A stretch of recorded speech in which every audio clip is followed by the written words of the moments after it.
Forming, but is being held back from truly thriving because of sanctions. Speaking at SADC's anti-sanctions day commemorations, he called on the international community to see the removal of international sanctions not as an act of charity, but as an opportunity to see Zimbabwe realize its full potential. Hashtag Zim sanctions must go has been trending as the leader said he will give direction on how the country should forge ahead against what he called the illegal sanctions imposed by the West. Tinashe Jonas is organizer of anti-sanctions march, which took place in South Africa today, and Fadzayi Mahere is MDC spokesperson. A very good evening to you both, and thank you so much for speaking to us. Let me start with you, Mr. Jonas. So, contrasting views from the ambassadors of America and China to Zimbabwe, I suppose to be expected. The former obviously in support, saying that we mustn't forget about the failures of the Zimbabwean government. What are your thoughts on this, his motivation for sanctions to stay? Okay, thank you for giving me the platform to express my views around the mantra sanctions, hashtag sanctions must go. I respect the Americans' opinion about Zimbabwe.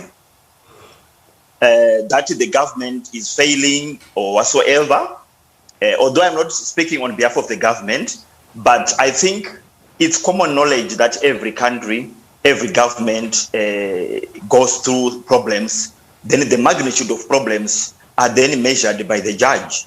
But okay, I don't want to dwell much on that. But my view is that Zimbabwe, being an independent country, being a republic, a country which has got its own full sovereignty rights, its failures and its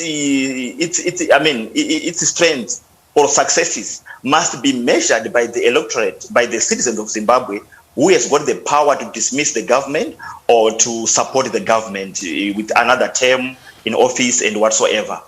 Then my problem is the U.S. as a sovereign country. U.S. doesn't allow African political parties, African governments to interfere with both its domestic and its foreign policy. So now, what basis is U.S. policing the politics of Zimbabwe? Let me give Ms. Mahere an opportunity to respond. What are your thoughts, especially to the statement that you can't have a debate on sanctions in the national interest? Well, I'm of the respectful view that, Zimbabwe can only be built by Zimbabweans. The Zimbabwean government has got the power to control things that are within its own purview. And if you recall, when Mr. Mnangagwa got into power, he made a huge song and dance about the fact that, we should not moan about sanctions. He said that, we should work around sanctions. He made a big deal about the fact that Zimbabwe would be open for business. He made a big deal about the fact that, unlike Mr. Mugabe, before him, he was going to do things differently. He would reform the country. But now we see this very interesting about turn, where we see the same excuses that were used by the old regime being used again by Mr. Mnangagwa. What we say is that sanctions are just a propaganda tool that's being used by this regime to excuse the bad governance and corruption crisis that we see in Zimbabwe. If you look at how this government has conducted itself, if you look at the human rights abuses, if you look at the abductions, if you look at all the corruption scandals, you see that it's not sanctions that are responsible for Zimbabwe's crisis. It's bad governance that is at the root of Zimbabwe's suffering. So we can't blame for where we find ourselves now. $10 billion in unauthorized expenditure. That's not sanctions. You see a president who travels all over the world in private jets, 1.7 million used in August 2019 to travel to Japan.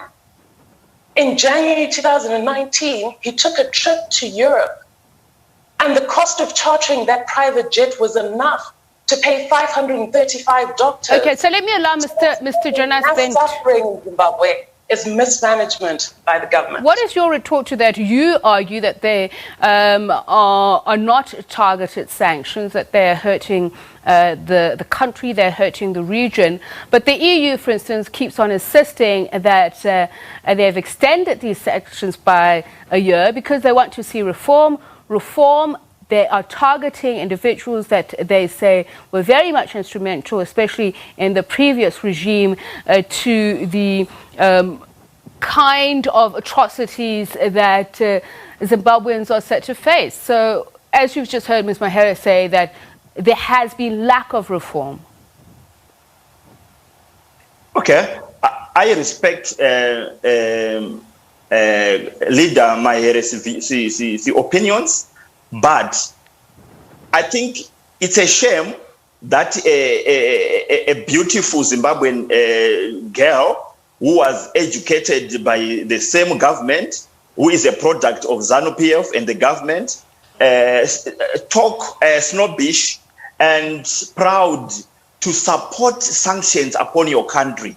Every Zimbabwean who loves his country, who is patriotic, who would respect national interest, must condemn a foreign action, the enforcement of human rights, or any policy, the domestic policy of Zimbabwe being enforced by America. US must not list items and then tell Zimbabwe to implement them. By doing so, Zimbabwe implementing those items, it's willingly surrendering its independence to US when Zimbabweans died, in mercy, supporting their independence. Let me touch on the issue of human rights that my learned advocate touched on. Every country in the world subscribe to United Nations policy on the said subject of human rights. I will quote here on the 27th of November 2017, two United Nations experts on human rights, the first one being Mr. Idris Jazairi, a special rapporteur on the negative impact of the unilateral coercive measures on the enjoyment of human rights, and Mr. Alfred D. Zayas, an independent expert on the promotion of democratic and equitable international order. These experts, they stated clearly that the sanctions on Zimbabwe, number one, they are mistargeted. The target is the ruling elite, which is Zanu PF. Let me allow Ms. Mahere to answer you. And Mr. Jonas, if you'll allow me to say, I am wondering why you're referring to Ms. Mahere's looks in your response to the substance of what she said, but I'm sure she can deal with that herself. Ms. Mahere? Precisely. With all due respect, we're not here to debate my beauty. We're here to debate the national crisis in Zimbabwe. And on that, I'll say that what's caused the national crisis is corruption.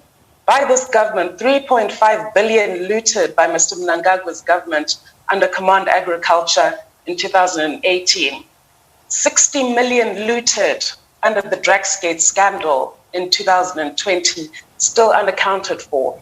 The Auditor General's reports in 2019 and 2018, 2017, several scandals, almost no arrests, no accountability. And Transparency International Zimbabwe has pointed out that 2.2 billion on average is lost to corruption every single year. Ms. Mahere, if you allow me to jump in and say this, because Mr. Jonas does make the point that they believe that the sanctions are mistargeted. SADC itself has an anti-sanctions day in recognition of how harmful they are. They are saying the so-called targeted sanctions are having an impact on all sectors of the Zimbabwean economy. Do you disagree with this? Yes, we do disagree. I mean, if the president can charter a private jet from Switzerland, what would happen if that 1.7 billion was used to fund hospitals? Teachers haven't been paid, doctors haven't been paid, nurses haven't been paid. You know, these sanctions are quite unique, aren't they? That they don't stop the government from looting from, the luxuries of political elites. We only hear about sanctions when it comes to paying for social services, for paying for public amenities, when it comes to making an excuse for why government is not functioning. That's when we hear about sanctions. But when it comes to paying for their own luxuries, the Health Services Board in Zimbabwe bought luxury vehicles, Range Rovers, for its top board members. And yet every single public hospital in Zimbabwe is on its knees. That's not a sanctions problem. That's a bad governance problem. And how do you respond to that, Mr. Jonas? A whole day wasted, money wasted on propaganda for sanctions. They should have been used. I'm given the platform. Can you respect that, Fadzayi? I'm on the platform now. Please respect that. Fadzayi is employing a strategy of distraction. We are talking about sanctions here, but Fadzayi is choosing to dwell on the topic of corruption and ignore sanctions. If you talk about corruption, of course there's corruption. Every country has got corruption. That's why there's corruption, the corruption index, which measures the percentage of corruption per country. Are they not interlinked, though, Mr. Jonas, if the whole point of these... Okay, thank you. There's no rationale in saying when maybe a country is purported or suspected to have a high corruption percentage, and then it must get sanctioned. There's nothing. There's no coexistence between being corrupt and then deserving sanctions. When if corruption is in Zimbabwe to the level that my leader is worried, okay. I agree with him that if there's corruption must be fought by everyone. Everyone. Mr. Jonas, because we have run out of time, just in 30 seconds, how widespread is support for your views? For instance, we believe the march you organized today didn't have such a good turnout. Okay, the march was a success because we respect the time we are in of COVID-19. So we had to regulate a number because, when people are singing and excited, they become difficult to control.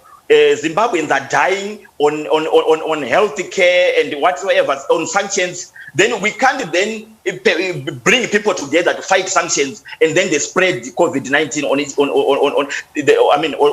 among themselves. It was the issue of sending the message. All right, Ms. Mahere, just in 30 seconds, there's some 141 entities that have been targeted. Don't you think that they also play a role in the economy of Zimbabwe? Well, I think it's a question of degree, that the government should take responsibility for its own mismanagement of the economy. And I think once it does that, once it takes responsibility for reforms, once we see a government not hiring Swiss and French jets because it blames the West for, imposing sanctions, and yet those same Western countries are the countries from which these luxuries are procured. All right, thank you very much. Some dishonesty when it comes to that. All right, thank you so much to you both. Unfortunately, we have run out of time. Tinashe Jonas, organizer of the anti-sanctions march, which took place here in South Africa today, and Fadzayi Mahere, you've just seen and heard from their MDC spokesperson. And we move on to other news. The United Nations